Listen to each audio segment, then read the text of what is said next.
Hello, hello, hello, spiritual family. I am here because I have a word for you today that I just received in my personal time with the Lord. And that word is simply don't throw in the towel yet. I know there may be some situations going on in your life right now that has you feeling like, okay, this is a wrap. There's no way I'm going to win. But I'm here to tell you, do not throw in the towel yet.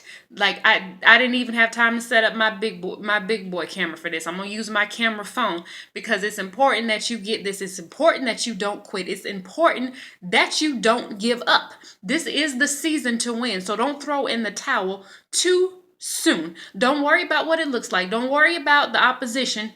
Don't worry about who's rooting for your opposition right now. Don't worry about that. Watch this. Let's take a look back in 1 Kings 2.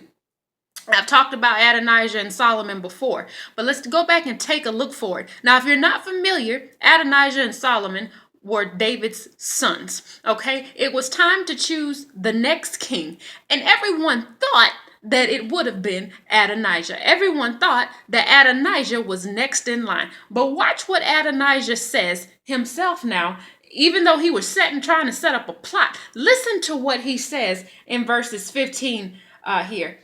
He says, he's talking to Bathsheba here. He says, everything was going well for me, and the kingdom was mine.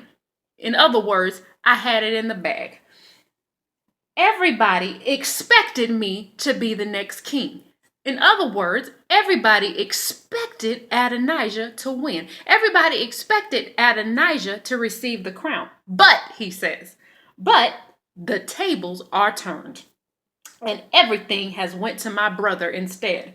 For that is the way the Lord wanted it. Now understand, Adonijah had a plot because he hadn't accepted that he had been rejected as the next king. So if you go and read further, he tries to set up a plot, but that plot backfires on him. But one thing that he said, even though he was trying to set up a plot, that you don't miss it, is that he said, the tables are turned, and that's the way the Lord wanted it. Now, he didn't like it, but that is the way that the Lord wanted it. And it is such for some of you. There are some of you who think something is about to go to your opposition, but let me tell you, the tables are turned, and it is going to be delivered into your hands. You have to remain faithful. You have to remain humble. You have to remain gracious. Don't get arrogant, but the tables are turned, and it is the way the Lord has wanted it. In other words, you don't have to make an apology for your win. Let's go back and break this out. Let's put it in, since we just finished the Super Bowl. Let's get into some sports term.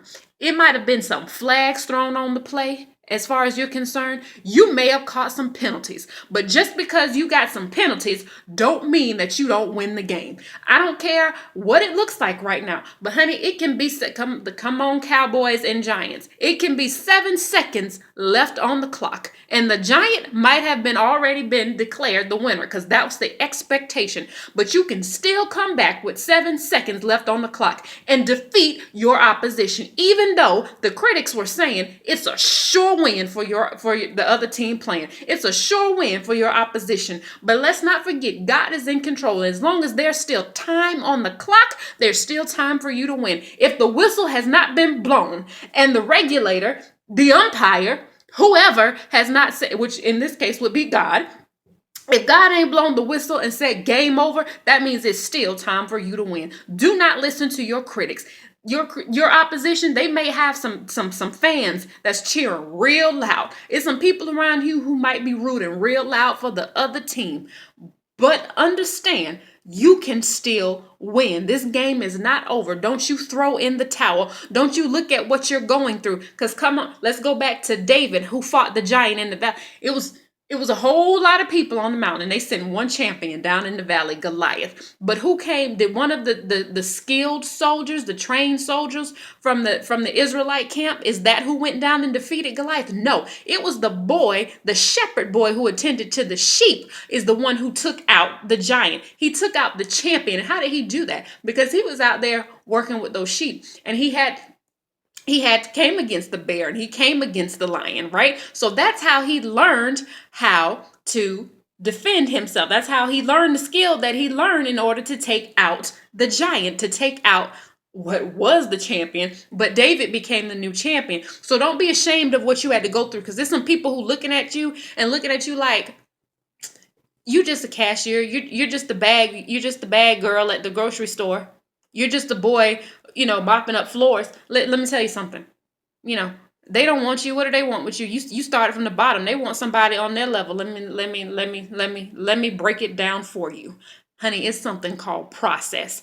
What David was doing, see, he wasn't skilled like his brothers in military. He wasn't skilled in military strategy. But what God did when he was out in those fields tending to the sheep, things that a lot of people would look down on. Shepherd boy, you're just a boy. See, God was taking him through a process, and there's a strategy, and there was a skill that David learned out there in the field that his brothers didn't learn, even though they were skilled to go to battle. They were trained for battle. David wasn't, but he was trained for God's battle. So don't mistake it. Don't let what people are telling you, what people are saying that makes you feel bad. Don't look down on yourself. Don't throw in the towel because it looks like somebody else's win. If there is still time left on that clock, and they have not been officially declared the victor, and your opposition, it might not necessarily be a person. Understand it. This ain't about competing with other people. This is just about you not quitting. Until the game has been declared over, don't you quit, because if you're still in the game, there's still time for you to win.